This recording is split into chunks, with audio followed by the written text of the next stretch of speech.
আমরা এখন আছি কানাডার নায়াগ্রা ফলসে। এখানকার স্কাইলং টাওয়ারের ঠিক উপরে। এখান থেকে নায়াগ্রা ফলস শহরটি যেমনটি দেখা যায়, আপনাদেরকে যদি দেখায়, এটা খুবই পরিচ্ছন্ন এবং পরিপাটি, খুবই সাজানো গোছানো একটি শহর।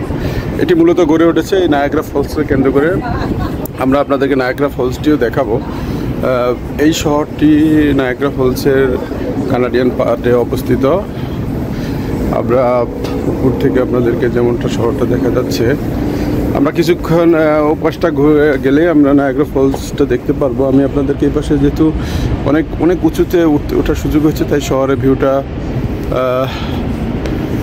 দেখানোর চেষ্টা করলাম।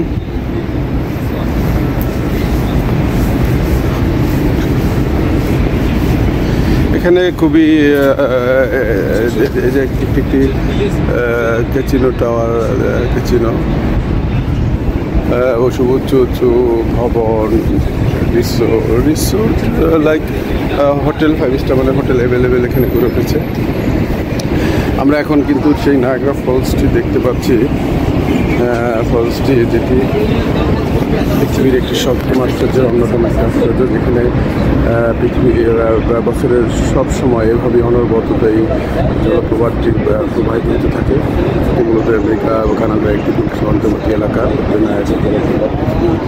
অন্যতম জলপ্রপাত, এখানে পানিটা যে দিক থেকে পড়ছে ওটা ইউএসের একটি অংশ।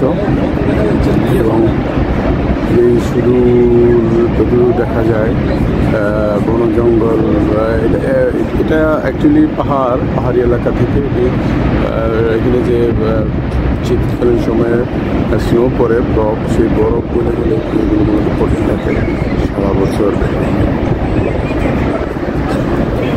খুবই চমৎকার।